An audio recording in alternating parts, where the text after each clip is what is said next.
There was an entire wing of the hostel no one acknowledged. No signs, no names. I lived there for months. At the time, I didn't think that sentence would matter. It sounded dramatic only in hindsight. Back then, it felt like a minor administrative mistake, something temporary, something that would be corrected once the semester settled in. The hostel was attached to a public university campus in a mid-sized town, not old enough to be historic, not new enough to feel modern. A concrete structure built sometime in the late 1980s, with long corridors, identical doors, and fluorescent lights that never fully turned off. Even during the day, the place felt dim. At night, it felt unfinished. I had arrived late for the semester. Housing assignments were already finalized, or so I was told. The woman at the housing office barely looked up from her screen when she handed me a key card and a printed slip with a room number on it. She paused for a second before sliding it across the desk. "You'll be in West Wing, 3rd floor," she said. There was something about the way she said it. Not hesitant, just flat, like she was reading something she didn't fully recognize herself. I asked if there was a map. She shook her head. "You'll find it." That was the first time I noticed that West Wing wasn't written anywhere else. The main entrance of the hostel opened into a wide lobby. To the left was the East Corridor. To the right, the South Corridor. Straight ahead were elevators and a stairwell. Above the elevators, a faded directory listed floors, amenities, and common rooms. There was no mention of a West Wing. I assumed it branched off somewhere. Older buildings often had additions. Poor signage, temporary renovations that became permanent. I took the elevator to the 3rd floor. The doors opened into a familiar-looking hallway. Beige walls, gray carpet, identical metal doors spaced evenly apart. Room numbers in black plastic plates screwed slightly crooked. Everything looked normal. Until I reached the end. The hallway didn't end where it should have. Instead of a wall or a fire exit, it turned left. No sign, no arrow, just an extension of the corridor, slightly darker than the rest. The lighting changed after the turn. The fluorescent hum was still there, but weaker, as if fewer lights were connected to a different circuit. The carpet was the same, but more worn. The walls had more scuff marks. The air felt stale, like it didn't circulate properly. That was the West Wing. There were doors there, too, fewer of them. Maybe 8 rooms total. The numbering didn't match the rest of the floor. Where the East and South corridors used 3-digit numbers, these doors had handwritten labels under clear tape. W31, W32, and so on. My room was W34. Inside it was small but functional. A single bed, a metal desk, a chair with one loose leg, a window that looked out onto a concrete wall less than 10 feet away. No view of the campus, no sky unless you leaned forward and looked up. Still, it was a room. I unpacked. I told myself it was temporary. The first night passed without incident. The second night, I noticed the silence. Hostels are never truly quiet. Even late at night, you hear doors closing, muffled voices, footsteps, plumbing. But in the West Wing, the background noise from the rest of the building faded off sharply after midnight. It wasn't like a door closing. It was like a switch being flipped. I checked my phone. Still had service. Wi-Fi worked, though slower than expected. I assumed fewer routers reached this side. The silence wasn't complete. There was still the hum of the lights, and occasionally a faint vibration through the wall, like distant machinery or air moving through pipes that weren't connected properly. I didn't sleep well. Over the next few days, I tried to get oriented. I met other residents in the common areas. When I mentioned I was staying in the West Wing, the reactions were subtle but consistent. A pause. A confused look. Someone would ask, "Which floor?"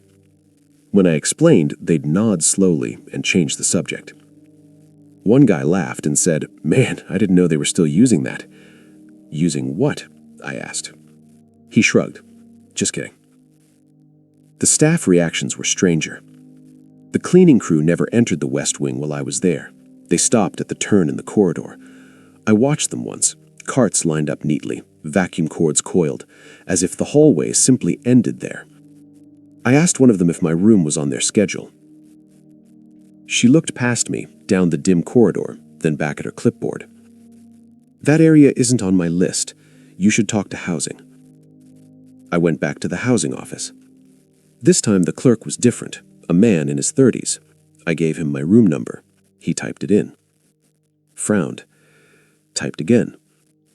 "Can you spell that?" I told him. He leaned back in his chair. "That's odd." "What's odd?" "There's no active assignment under that code." I felt a brief spike of relief. So it was a mistake. It would be fixed.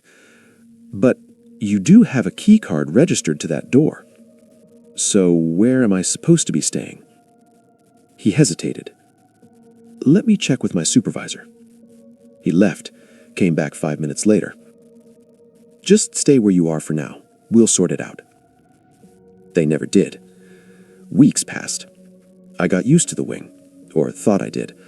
I learned which floorboards creaked, which lights flickered, which doors were permanently locked.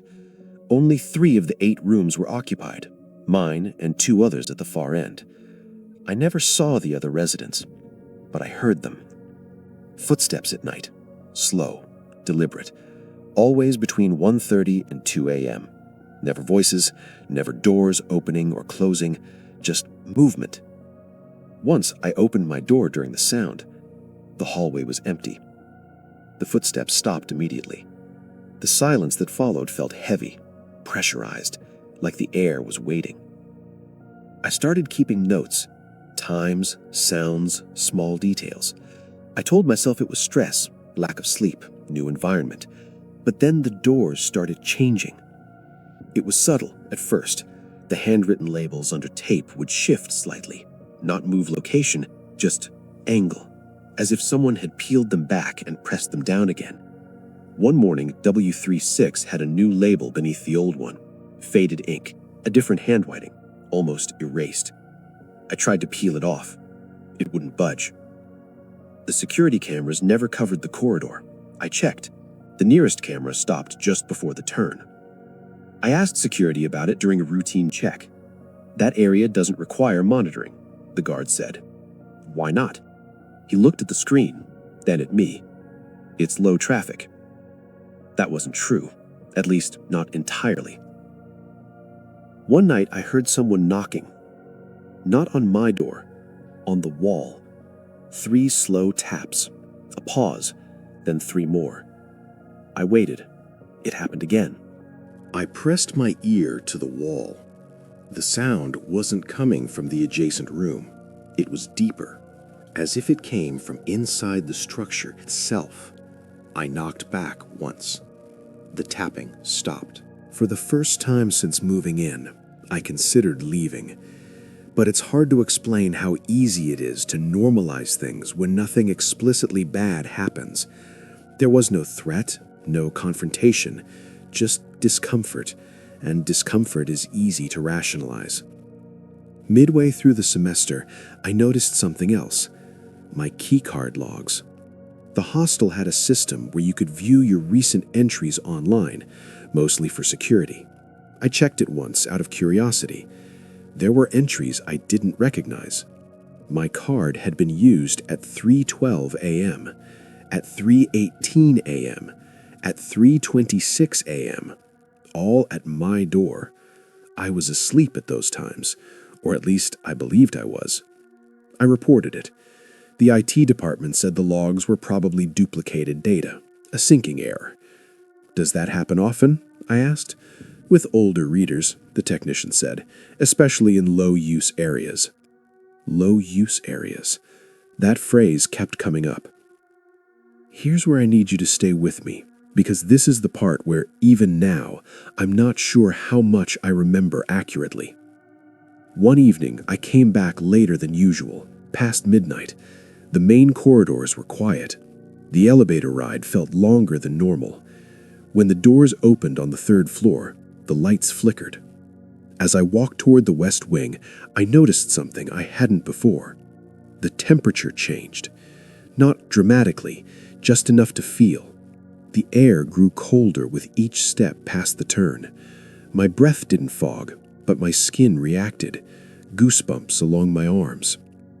Halfway down the corridor, I stopped. One of the doors was open. W3-2. I was certain it had been locked before. I'd checked. The label was intact. The handle had never moved. Inside, the room was empty. No bed, no desk, no furniture at all. Just concrete walls, exposed wiring, and markings on the floor. Tape outlines, like furniture had been there once, or like someone had planned to put it there. On the far wall, faintly visible under layers of paint, was an older number. Not W3-2, a different system entirely. I took a photo. The next morning, the number was gone. So was the photo. Not deleted, corrupted. Around this time, I started losing track of small things. Time, mostly. I'd sit down to study and look up to find hours had passed, or I'd wake up exhausted with no memory of dreams, but with the sense that I hadn't been alone. Then came the notice, a printed memo taped near the elevators. Due to maintenance, access to certain areas of the hostel will be temporarily restricted. No areas listed. The west wing lights dimmed further after that. 2 of the doors were sealed with plain white panels. No explanation. I asked housing again. This time they said the west wing was scheduled for decommissioning. That doesn't explain why I'm still assigned there, I said. They told me I wasn't. According to their system, my housing assignment ended 3 weeks earlier. I checked my email. There was no notice, no warning, no relocation instructions. My keycard still worked. At this point, I want to pause the story for a moment, because if you're still listening, you're probably thinking what I should have thought. Why didn't I leave? Why didn't I push harder? The honest answer is that nothing ever crossed a line that made leaving feel urgent.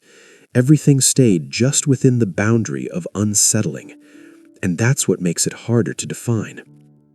One night around 2 a.m., the footsteps returned. This time, they didn't stop when I opened the door.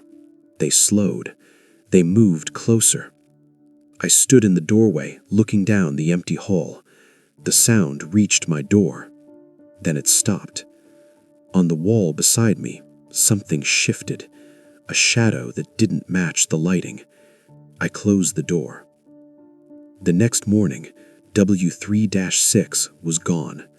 Not sealed, not locked, gone. Where the door had been was a smooth stretch of wall, fresh paint, no frame, no handle, no sign it ever existed. I checked my notes, my photos, any proof. Nothing. I went to the housing office one last time. I didn't mention the wing. I just asked how many rooms were on the 3rd floor. The clerk told me the number. It was fewer than I remembered. I moved out at the end of the semester. No checkout, no inspection. I left the keycard on the desk.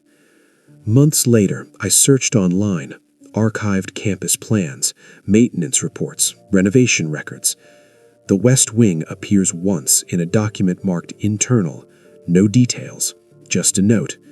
Area reassigned, access restricted, do not update directory.